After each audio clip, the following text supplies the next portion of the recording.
Okay, so good afternoon everyone. आज के lecture में हम यहाँ पर सीखेंगे रिकॉर्डिंग एंड रिपोर्टिंग के बारे में। चैप्टर हमारा 4 चालू हो गया है। सब्जेक्ट हमारा फंडामेंटल ऑफ नर्सिंग है ना। तो रिकॉर्डिंग एंड रिपोर्टिंग, फिर क्वेश्चन आता है कि भाई what is the recording and reporting. तो इसके अंदर हम देखेंगे डॉक्यूमेंटेशन। डॉक्यूमेंटेशन आपका क्या है, इसका क्या पर्पस होता है, डॉक्यूमेंटेशन हम क्यों करते हैं, और एक गाइडलाइन क्या होना चाहिए रिपोर्टिंग करने के लिए, एक आइडियल रिपोर्टिंग क्या होनी चाहिए, इसके बारे में हम यहाँ पर देखेंगे। तो इसके अंदर फर्स्ट हमारा डॉक्यूमेंटेशन है ना। जैसे हमने पहले भी नाम सुना है भाई डॉक्यूमेंटेशन क्या होता है, राइट। तो डॉक्यूमेंटेशन मीन्स कि कम्युनिकेट करना रिटर्न फॉर्म में है ना। जैसे कोई भी चीज़ होती है, हम भाई डॉक्यूमेंट्स हमारे पास है, तो उसमें क्या होता है, एक हम कोई भी मैसेज से या कोई भी इंफॉर्मेशन उसको हम कन्वे कर रहे हैं, किसके फॉर्म में, रिटर्न फॉर्म में। तो डॉक्यूमेंटेशन क्या हो गया, डॉक्यूमेंटेशन एक प्रोसेस होती है जिसमें हम क्या करते हैं, रिटर्न फॉर्म में कम्युनिकेट करते हैं, communicating in return form.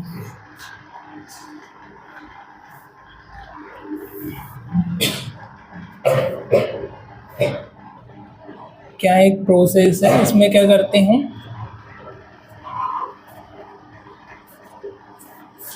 Communicating in return form. अब जो दोनों वर्ड है पहले भी कई बार सुना होगा, ऐसा नहीं कि पहली बार आ रहा है। डॉक्यूमेंटेशन है ना, रिकॉर्डिंग एंड रिपोर्टिंग है, पर ये हर फील्ड में अलग अलग होता है। जैसे कि हमने किसी ने कोई क्राइम कर दिया ना, कोई आरोप कर दिया, तो हम क्या पुलिस चौकी में जाते हैं, पुलिस स्टेशन पे जाते हैं और उसकी रिपोर्टिंग कर देते हैं ना, उसकी रिपोर्टिंग लिखा देते हैं। तो ये भी क्या हो गया, एक रिपोर्टिंग होगा।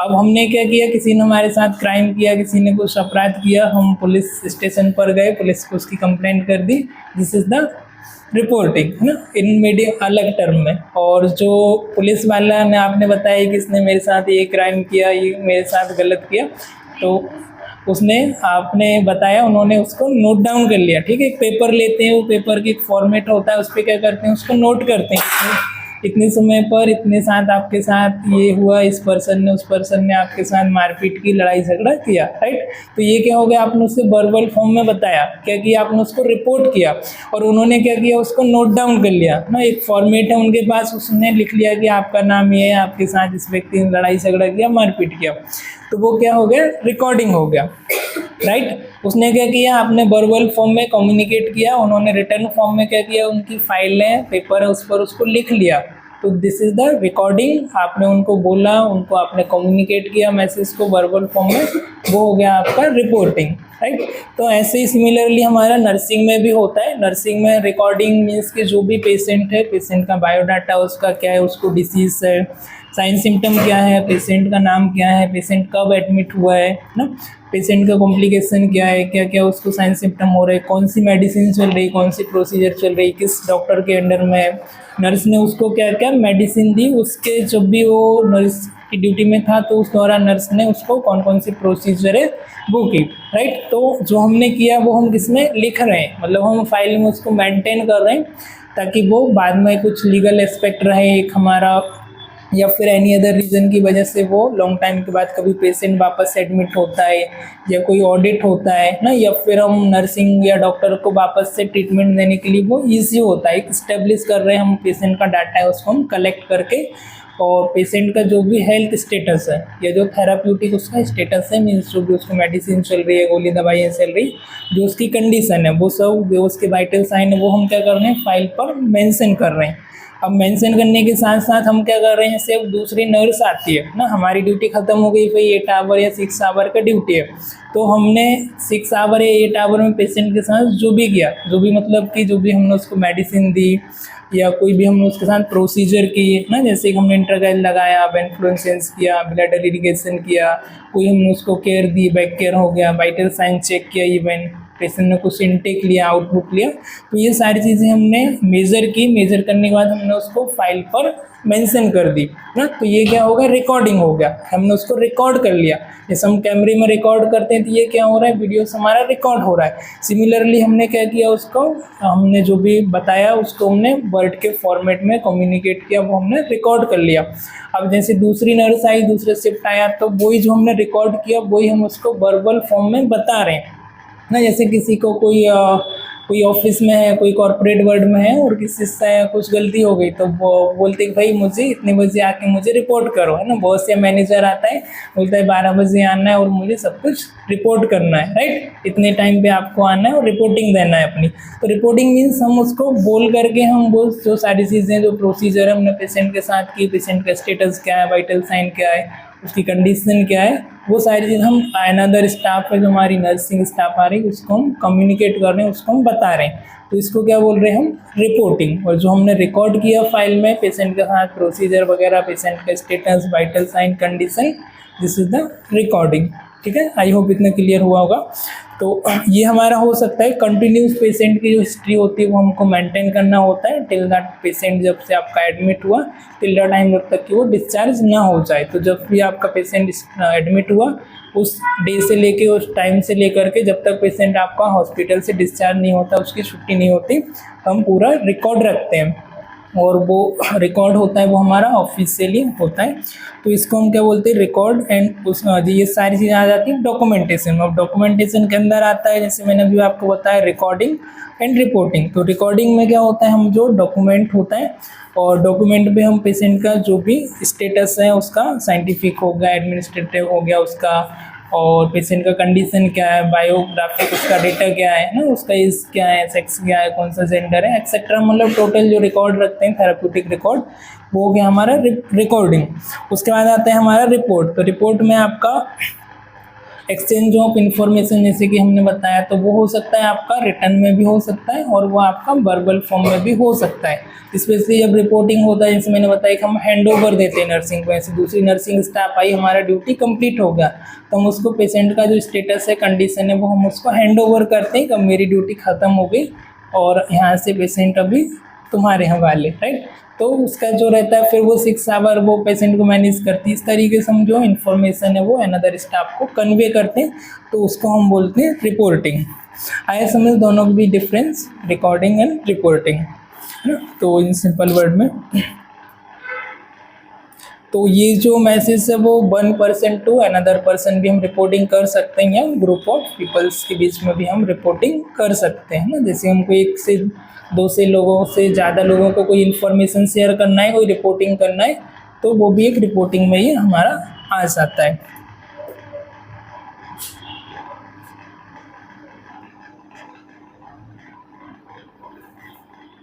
ओके, अब इसका पर्पस क्या क्या हो सकता है, जैसे कि भाई अभी हमने इसका डॉक्यूमेंटेशन देखा। डॉक्यूमेंटेशन में हमारे दोनों चीज़ें इंक्लूड हो गई, एक तो रिपोर्टिंग और रिकॉर्डिंग, राइट। तो डॉक्यूमेंटेशन क्या है, जैसे कि मैंने बताया, कम्युनिकेशन, रिटर्न फॉर्म में आपका कम्युनिकेशन होना, जो कि एक कंटिन्यूस आपका पेशेंट का हिस्ट्री होता है, पेशेंट का इसमें बायोडाटा होता है, और परमानेंट हमारे पास वो रिटर्न फॉर्म में होता है। पेशेंट यदि आपका डिस्चार्ज भी हो गया है या पेशेंट आपका, तो वो आपके सॉफ्टवेयर में, मैनेजमेंट जो सॉफ्टवेयर होता है कंप्यूटराइज, वो आपके पास रिकॉर्ड रहता है, या फिर आपकी जो फाइल है उसमें भी आपको रिकॉर्ड रहता है।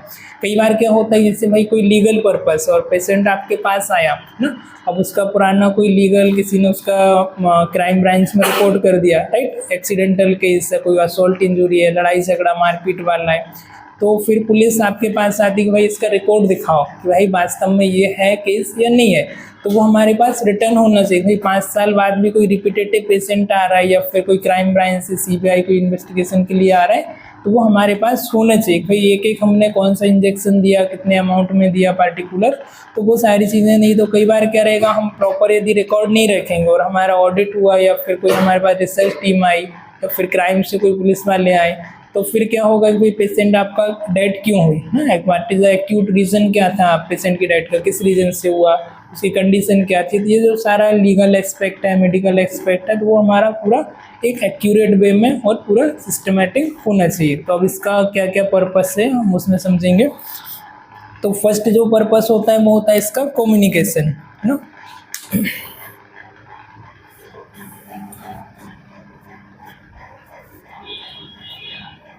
फर्स्ट पर्पस है इसका कम्युनिकेशन।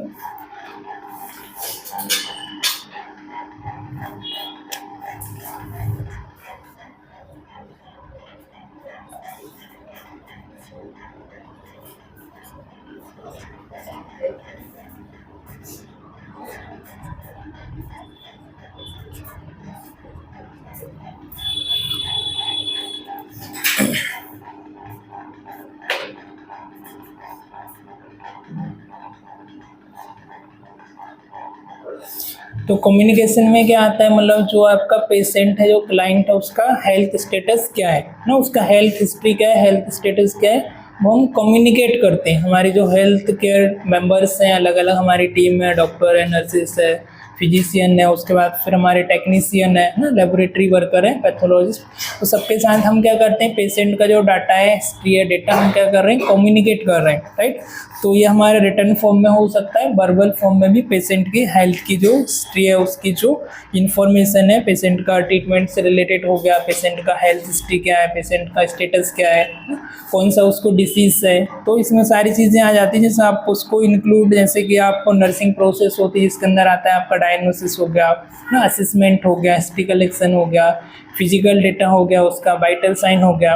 तो ये सारी चीज़ें क्या करते हैं, हम उसको रिकॉर्ड करते हैं ना, और रिपोर्ट करते हैं। तो एक इसका पर्पस क्या होगा कि भाई आप कम्युनिकेट कर सकते हो, आपके पास वो चीज़ें, इन्फॉर्मेशन आपके पास लिखित में होंगी, आपको रिटर्न में होंगी, तो वो चीज़ आपको याद रहेंगी, राइट। आपने सिर्फ उसको चेक किया तो समटाइम आप क्या होगा भाई 2-4 घंटे बाद भूल जाओगे कि हाँ आपने वाइटल साइंस चेक किया तो उसका पल्स रेट क्या था, टेम्परेचर क्या था, हाइट वेट क्या था, रेस्पिरेशन रेट क्या था, तो आप भूल जाओगे। तो इमीडिएट क्या होता है, आपको वो रिकॉर्ड भी करना होता है, राइट। तो इसका क्या पर्पस हो सकता है, कम्युनिकेशन, जो भी पेशेंट का डायग्नोसिस है, उसका ट्रीटमेंट के लिए क्या प्लानिंग किया है, कौन कौन सी मेडिसिन चल रही है, कितने टाइम पे कौन सी मेडिसिन देना है, कितने mg में देना है, एक्सेट्रा। तो इसका फर्स्ट पर्पस होता है कम्युनिकेशन। सेकंड होता है इसका purpose documentation help. First clear हुआ।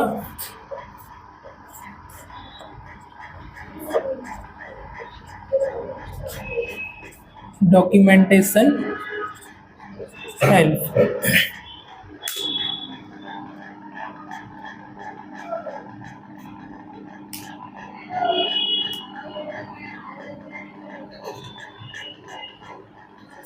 डॉक्यूमेंटेशन हेल्प मतलब जो भी हम पेशेंट को केयर प्रोवाइड कर रहे हैं, कंप्रिहेंसिव केयर मीन्स की छोटी केयर से लेकर के जो बड़ी केयर है, जिसमें हमारा हम उसको क्या कर रहे हैं, प्रॉपर तरीके से हम उसको रिकॉर्ड कर रहे हैं, हम उसको डॉक्यूमेंट कर रहे हैं ना।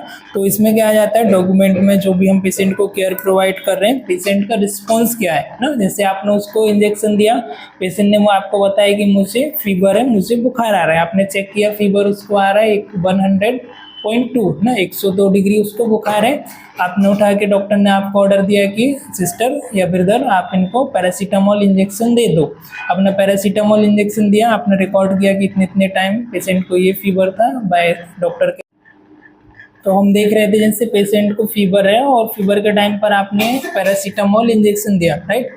तो पैरासीटामोल इंजेक्शन देने के बाद आप वापस से, आप 1 घंटे 2 घंटे बाद वापस से आप रीचेक करेंगे कि पेशेंट का टेम्परेचर जो है वो रिड्यूस हुआ या नहीं। आप पेशेंट से पूछ सकते हैं कि अभी आपको कैसा लग रहा है ना, अभी आप कैसा फील कर रहे हैं। पेशेंट बोलेगा हाँ मुझे पहले से अच्छा है। या पेशेंट ने आपको बताया कि मुझे दर्द हो रहा है, तो आपने क्या किया, दर्द के लिए उसे एनाल्जेसिक मेडिसिन दिया, इंजेक्शन दिया। तो वापस से आप पेशेंट से फॉलो अप लेंगे, पेशेंट से कि भाई अभी आपका मेडिसिन पूरी जाने के बाद, उसके 1-2 घंटे होने के बाद, कि अभी आपको दर्द कम हुआ या नहीं हुआ, आपको रिलीफ है या नहीं है। तो इस तरीके से क्या होता है, डॉक्यूमेंटेशन में हम जो भी पेशेंट को हम केयर प्रोवाइड कर रहे हैं, जो भी हम मेडिसिन प्रोवाइड कर रहे हैं, उसको हम पूरा रिकॉर्ड करके रखते हैं, और वो हमारा हेल्पफुल होता है बाद में। पेशेंट का रिस्पॉन्स क्या है, कंटिन्यूटी केयर क्या है, किस तरीके से हम प्रॉपर तरीके से मेंटेन रिकॉर्ड कर रहे हैं, उसको हम इस्टेब्लिश कर रहे हैं, उसके लिए हमारे ये हेल्पफुल होता है। थर्ड जो इसका रिकॉर्ड का पर्पस होता है वो होता है लीगल रिकॉर्ड, है ना।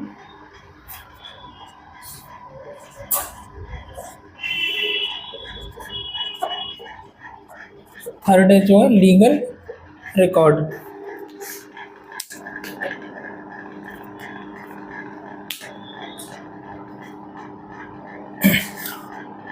तो लीगल रिकॉर्ड में जैसे मैंने अभी बताया कि भाई हॉस्पिटल में सभी तरीके के केस आते हैं ना, किसी का लड़ाई झगड़ा हो गया, मारपीट हो गया, किसी ने किसी को चाकू मार दिया ना, किसी ने पिटाई कर दी, किसी ने बंदूक से गोली मार दी। तो बहुत सारे ऐसे केस आते हैं ना। ऐसा नहीं कि वो भी हॉस्पिटल में आते हैं, और हॉस्पिटल में आप हॉस्पिटल वर्कर हो तो आपका काम है कि सबको इक्वली ट्रीट करना। फिर वो भले ही लड़ाई झगड़े करके आया हो, गुंडा मवाली हो या अच्छा व्यक्ति हो ना, आपका काम उसको इक्वल ट्रीटमेंट देना, उसकी जान बचाना। तो आप अपना एफर्ट पूरा करेंगे, भले ही फिर वो कोई भी हो, वो हमको उससे मैटर नहीं करता है कि भाई वो व्यक्ति सही है नहीं है ना, किस तरीके से उसके लड़ाई झगड़ा हुआ है, क्या हुआ है। तो इसमें क्या रहता है, हमारा लीगल जो रिकॉर्ड है कि भाई हम इसको हमको क्लाइंट को प्रोटेक्ट करते हैं। आपने पूरा उसको डॉक्यूमेंट किया कि क्लाइंट आपके पास आया, उसने बताया मेरा एक्सीडेंट हो गया, राइट। अब आप पूछेंगे कैसे एक्सीडेंट हुआ, कैसे हुआ, आप खुद से गिर गए या किसी कार ने, ट्रक ने, वाहन ने आपको टक्कर मार दी ना, कैसे आपको हुआ, तो वो पूरा आप रिकॉर्ड करेंगे कितने टाइम पर पेशेंट आपका इस रोड पर, इस कोई भी आप लैंडमार्क है वो आप मेंशन करेंगे। जैसे कि अभी स्टेशन रोड है, in front of the station या behind of Ballapur station patient fall from bike या हिट बाय द कार या hit by the truck, 8 around time लिखेंगे, 8 अराउंड 3 PM 2 PM एक्सेट्रा, वो आप वहाँ पर रिकॉर्ड रखेंगे अपने पास। उसके बाद जो आप पुलिस चौकी होती है तो आप पुलिस को भी इन्फॉर्म करेंगे, तो लीगल केस है। तो पेशेंट से आप पूछेंगे कि आपको रिपोर्ट करना है, तो पेशेंट बोलेगा कि हाँ मुझे मेडिकल रिपोर्ट करना है, मुझे पुलिस में इन्फॉर्म करना है। तो एक्सेट्रा, जैसे मैंने बताया लड़ाई झगड़ा है, किसी का एक्सीडेंटल केस है, मारपीट वाले केस है, तो इनका क्या होता है, हमको MLC कराना होता है, मेडिकल हमको रिपोर्ट करानी होती है। तो पेशेंट आते हैं, उनसे पूरा जो बयान लेते हैं वो पूरा रिपोर्ट लिख करके लेके जाते हैं, राइट। तो ये हमको करना होता है ताकि इसमें हम भी सेफ रहें और जो पेशेंट है, जो हमारा क्लाइंट है, वो भी इसमें सेफ रहे। तो इसके लिए हमको हमारा एक रोल होता है, हमारा कर्तव्य होता है, हम उसका जो है पुलिस में भी उसको, लीगल डिपार्टमेंट में उसको इन्फॉर्म करें, ताकि हेल्थ वर्कर भी उसमें प्रोटेक्ट रहें और साथ ही साथ जो पेशेंट है वो भी प्रोटेक्ट रहे, राइट। अब मतलब हमने नहीं किया और हो सकता है हमने उसको कुछ दे दिया या बाई चांस पेशेंट का डेथ हो गया और कोई अदर रीज़न रहा, तो उसमें क्या होगा, फिर जो हेल्थ रिस्पॉन्सिबिलिटी, जवाबदारी किसकी होगी कि हेल्थ वर्कर की, नर्सिंग की या डॉक्टर के ऊपर आ जाएगा।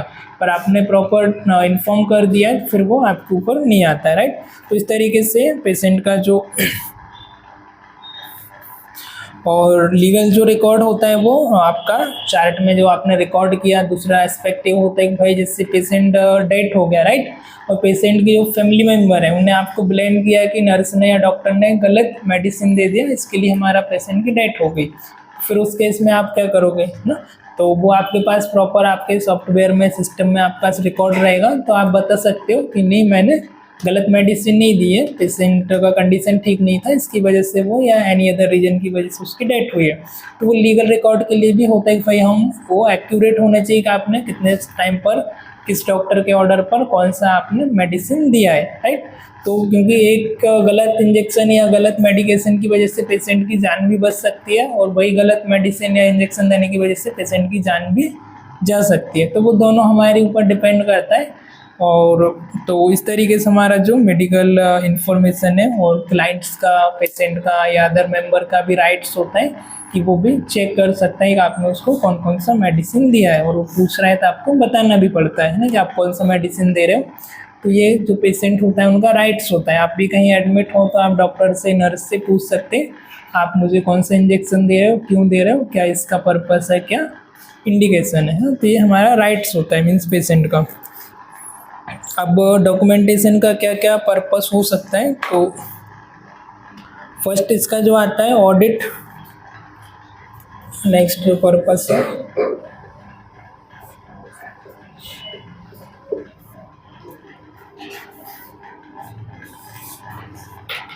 Audit, research, education, legal record and communication.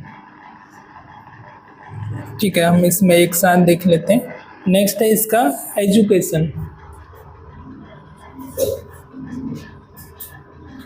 Education.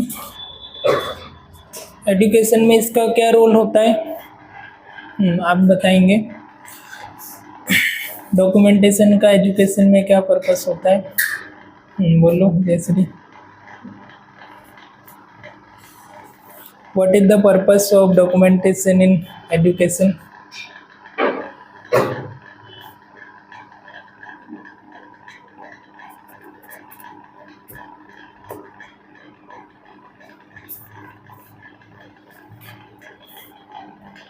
बैठो।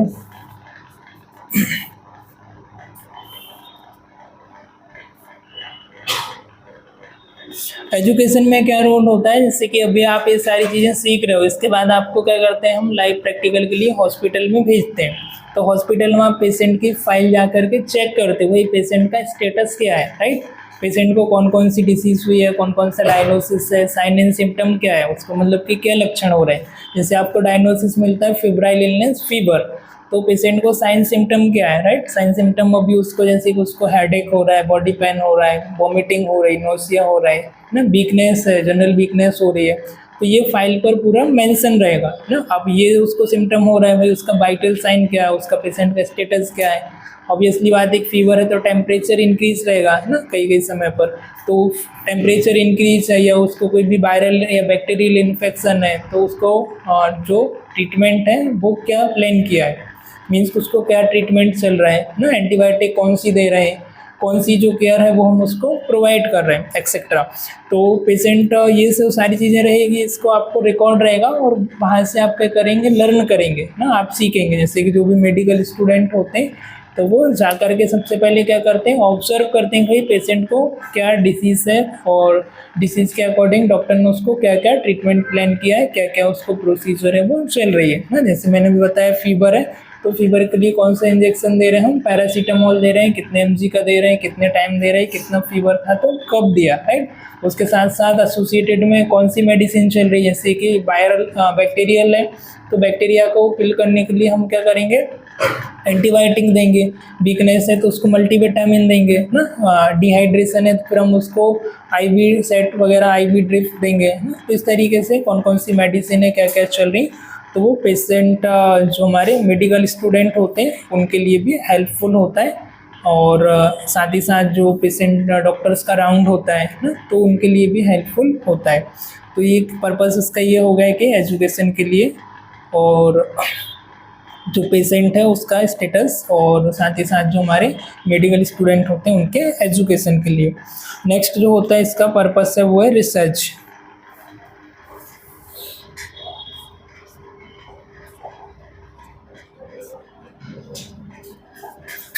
रिसर्च के बाद है ऑडिट।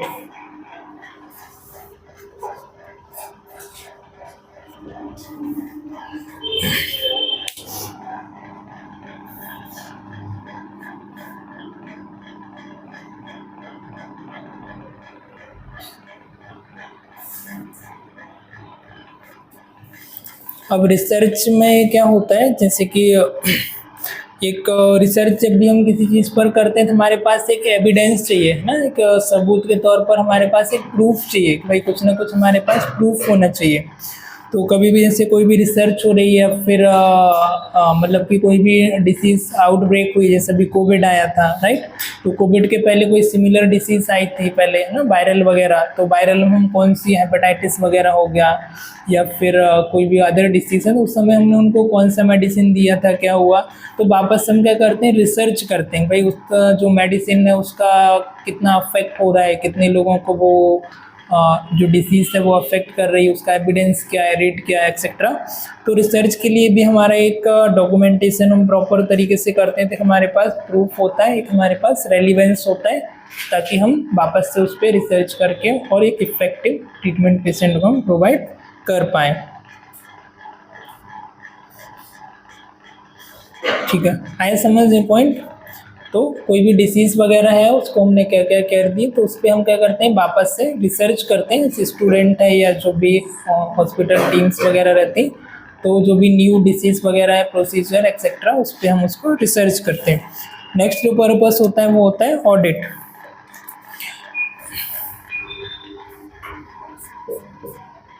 ऑडिट, तो ऑडिट में क्या होता है, जैसे कि जो भी हम पेशेंट को केयर प्रोवाइड कर रहे हैं ना, केयर या जो भी हमारे डॉक्यूमेंटेशन है, जो भी हम मेडिसिन वगैरह दे रहे हैं, तो वो उसका कितना क्वालिटी ऑफ केयर हम उसको प्रोवाइड कर पा रहे हैं। अब जैसे सभी हॉस्पिटल या सभी जगह पर ऐसा तो है नहीं कि भाई एक ही तरीके की केयर प्रोवाइड की जा रही हो ना, कुछ अच्छे हॉस्पिटलों में अच्छी केयर मिलती है, कहीं पर कम मिलता है। तो उसके अकॉर्डिंग कितना हाइजीनिक है, कितना हम स्टैंडर्ड प्रोटोकॉल को फॉलो कर रहे हैं, एसेप्टिक टेक्निक को। तो उसके लिए क्या होता है, बीच बीच में ऑडिट होता है। ऑडिट मतलब कि जो NABH की टीम है ना, जो सर्टिफाइड टीम है, वो मेंबर आते हैं और आपके हॉस्पिटल में ऑडिट करते हैं। ऑडिट मतलब कि और इजी शब्दों में कहें तो हम उसको निरीक्षण करते हैं ना, इंस्पेक्शन करते हैं, भाई आप कैसी केयर प्रोवाइड कर रहे हैं, आपके पास डॉक्टर कैसे है ना, एजुकेटेड है या फिर नॉन मेडिको है, मेडिको है, सर्टिफिकेट वगैरह क्या है उनके पास, पेशेंट का रेशियो कितना है आपके पास से, कितने पेशेंट ठीक होके जा रहे हैं, कितने पेशेंट आपके डेड हो रहे हैं ना, कितने पेशेंट को वापस से इन्फेक्शन हो रहा है।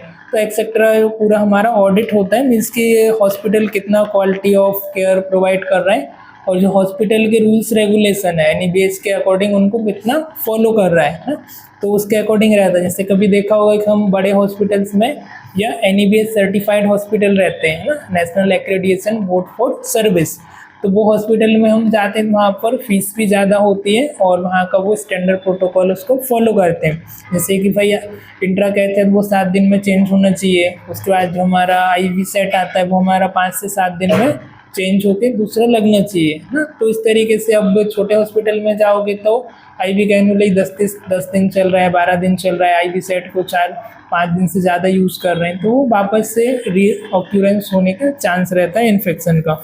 तो ये क्वालिटी ऑफ केयर आप कितना प्रोवाइड कर रहे हैं उसके लिए ऑडिट एक टीम आती है, वो पूरा उसमें इंस्पेक्ट करती है। तो प्रॉपर हमारे पास डॉक्यूमेंटेशन होगा, हमने फाइल में मेंटेन करके रखा होगा, तो क्या होगा हमको वापस से एक अच्छी केयर प्रोवाइड करने के लिए हमको सर्टिफिकेट उसका अप्रूव मिल जाता है, राइट। तो ये हमारे रिटर्न में प्रूफ होना चाहिए कि कौन सी हमने पेशेंट को केयर दिया, कौन सा हमने उसको मेडिकेशन हमने उसको प्रोवाइड किया और नर्सिंग केयर हमने उसको क्या क्या दिया, वो हमारा पूरा उसमें रिकॉर्ड रहता है फाइल में। तो ये हमारे डॉक्यूमेंटेशन के पर्पस हो सकते हैं। जैसे कि हमने फर्स्ट यहाँ पर देखा कम्युनिकेशन, जो भी इंफॉर्मेशन उसको कम्युनिकेट करने के लिए, और डॉक्यूमेंटेशन में हेल्प के लिए, लीगल रिकॉर्ड के लिए, मेडिकल स्टूडेंट के एडुकेशन के लिए, रिसर्च के लिए, और ऑडिट होता है तो उसके लिए भी हमारे हेल्पफुल होता है। So this is the purpose of documentation. अगला हम देखेंगे गाइडलाइन ना, एक इफेक्टिव या एक हम कहें कि एक अच्छे तरीके से हमको डॉक्यूमेंटेशन करने के लिए, रिपोर्टिंग के लिए कौन कौन सी गाइडलाइंस हमको फॉलो करनी चाहिए।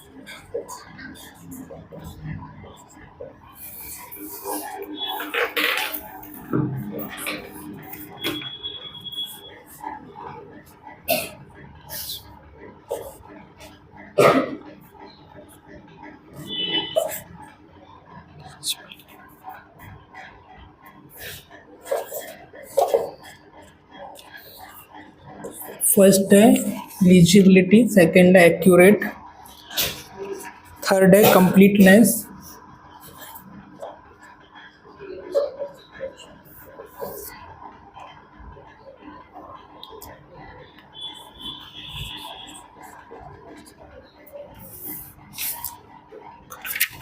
फोर्थ है करंटनेस,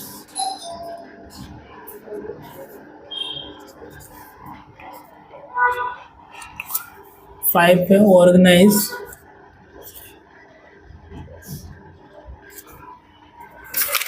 देन नेक्स्ट है कॉन्फिडेंशियलिटी,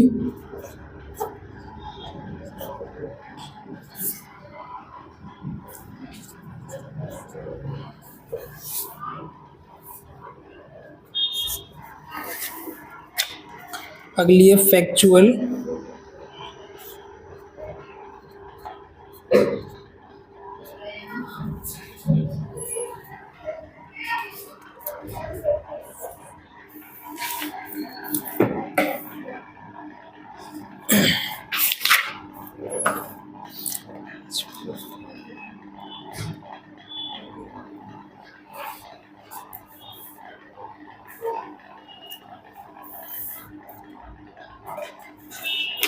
तो लीजिबिलिटी मीन्स क्या होता है, इजी वे में होना चाहिए, है ना, लिख लिया।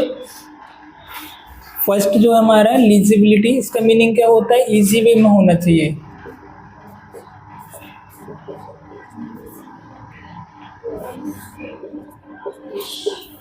ना। तो जो भी इंफॉर्मेशन है वो इजी होना चाहिए ताकि हम उसको इजीली रीड कर पाए।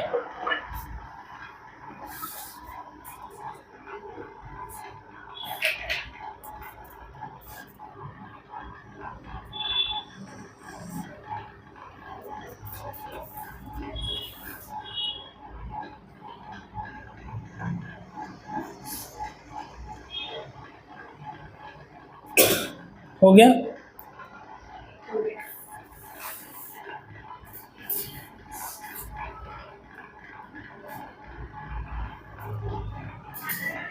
ओके, तो लीगल पर्पस के लिए या नॉर्मल भी जब हम डॉक्यूमेंटेशन कर रहे हैं उस पर कभी भी ओवर राइटिंग नहीं होनी चाहिए, और एक्यूरेट फॉर्म में लीजिबिलिटी मीन्स कि वो है इजीली रीडेबल होना चाहिए। ऐसा नहीं कि कुछ भी हमने लिख दिया और किसी को भी समझ नहीं आ रहा है, राइट।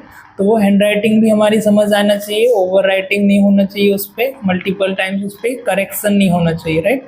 तो एक ही बार में हमको इजी वे में लिखना है, हो सके तो कैपिटल हैंड राइटिंग का हमको यूज़ करना है ताकि इजीली तरीके से उसको सब कुछ रीड कर पाएँ, राइट। तो ऐसा नहीं होना चाहिए कि बस कुछ भी लिख करके उसमें आ गए और किसी को भी कुछ समझ नहीं आ रहा है ना। तो लिखा कुछ है और मेडिसिन कुछ और दे दिया, तो छोटी सी गलती की वजह से बहुत बड़ी मिस्टेक हो सकती है ना। तो इस तरीके से हमको क्या करना है, जो भी हम डॉक्यूमेंटेशन कर रहे हैं वो हमारी ईजिली रीडेबल होना चाहिए, किसी प्रकार का कोई उसमें एरर नहीं होना चाहिए, कोई मिस्टेक नहीं होना चाहिए, और हो सके तो कंप्यूटराइज होना चाहिए ना। कंप्यूटराइज पे हम पूरा टाइपिंग करके उसको रखेंगे तो वो ज़्यादा इजी रहेगा हमारे लिए। इन केस कोई भी एरर होता है तो उसको हमको, कोई स्पेलिंग मिस्टेक होती है, कुछ होता है, तो पूरा हमको पेज चेंज करके वापस से हमको करेक्शन उसमें करना है। ओवर राइटिंग कभी भी उस पर नहीं करना है ना। जैसे कई बार हम नोट्स बनाते हैं, कुछ गलत हो गया उसको कट करके उसी के ऊपर वापस से लिख देते हैं ना। तो ऐसा करके ओवर राइटिंग नहीं होना चाहिए, पूरी तरीके से उसमें क्लियर एक एक वर्ड जो है आपका क्लियर होना चाहिए, स्पेलिंग भी आपका उसमें करेक्शन होना चाहिए। तो और इसके अलावा कोई इसमें एरर नहीं होना चाहिए। जैसे कि आपने लिख दिया कोई पेशेंट आपका अनकॉन्शियस है, पेशेंट अनकॉन्शियस है, और वाइटल साइन आपने लिख दिया नॉर्मल। तो पेशेंट अनकॉन्शियस है तो वाइटल साइन नॉर्मल मतलब नहीं हो सकता है ना, कुछ ना कुछ उसका एबनॉर्मल रहेगा। या आपने लिख दिया हेल्थ स्टेटस नॉर्मल है ना, तो पेशेंट आपका अनकॉन्शियस है तो उसके वाइटल साइन में भी कुछ ना कुछ चेंजेस जरूर होगा, डेफिनेटली होगा, राइट। या आपने लिख दिया कि भाई फीवर है और आपने डायग्नोसिस क्या बनाया फीवर का, पेशेंट को क्या डिसीज बीमारी क्या हुई है, फीवर है, और 2-3 दिन एडमिट रहा और आपने उसमें टेम्परेचर ज़्यादा दिखाया ही नहीं, हार्ट रेट ज़्यादा दिखाया ही नहीं, तो ये क्या हो जाएगा, इनएक्यूरेट हो जाएगा, है ना। तो टेम्परेचर से आपके पास पेशेंट आया फीवर का डायग्नोसिस से, तो अब इसलिए बात तो उसको दिन में 1 से 2 बार तो फीवर आपको दिखाना पड़ेगा, राइट। तो इस तरीके से आपको वहाँ पर फीवर भी पेशेंट को दिखाना पड़ेगा। तो ये आपका एग्जाम्पल के लिए जैसे मैंने बताया, तो ईजिली रीडेबल होना चाहिए, किसी प्रकार का कोई वहाँ पर एरर नहीं होना चाहिए, और आपको ओवर राइटिंग भी नहीं होनी चाहिए, है ना, सिंपल होना चाहिए। देन नेक्स्ट आता है हमारा एक्यूरेट। अब जो भी आप इन्फॉर्मेशन रिकॉर्ड कर रहे हो वो आपकी एक्यूरेट होना चाहिए ना। तो रिसर्च पर्पस के लिए वो इम्पोर्टेंट होती है, ज़्यादा आपको स्पेलिंग इनकरेक्ट नहीं करना है और एक्यूरेसी रखना है। और मेडिकल टर्म का हमको ज़्यादा यूज़ नहीं करना है। जैसे मेडिकल हम टर्मिनोलॉजी यूज़ करते हैं, विथ हो गया, विच हो गया, है ना, ऑन एग्जामिनेशन हो गया, है ना। जैसे कि हमने एस करके लिख दिया तो इसका मीनिंग क्या होता है, साइन एंड सिम्टम, है ना। ओ स्लैश ई लिख दिया तो ऑन एग्जामिनेशन हो गया, है ना, एक्सेट्रा। तो लेटरल हो गया तो हमने लेटरल लिख दिया, एल लिख दिया सिर्फ, या राइट है तो हमने आर और टी बना दिया। तो वो हमको पूरा यूज़ करना है उसको, है ना। जैसे कि एक स्टैंडर्ड प्रोटोकॉल के हिसाब से हमको मेडिकल टर्मिनोलॉजी का फाइल में यूज़ नहीं करना है, हमको पूरा उसको लिखना है, ताकि वो बाद में नॉन मेडिकल या कोई भी पढ़ते हैं तो उनको समझ आना चाहिए। तो इसमें हम जो भी एब्रीवेशन होते हैं उनको कम से कम टर्म को यूज़ करना है। एब्रीवेशन को मतलब फुल फॉर्म में लिखना है, स्पेलिंग आपकी करेक्ट होना चाहिए, एक्यूरेट आपका होना चाहिए। जैसे कि इसका हम एग्जांपल ले सकते हैं।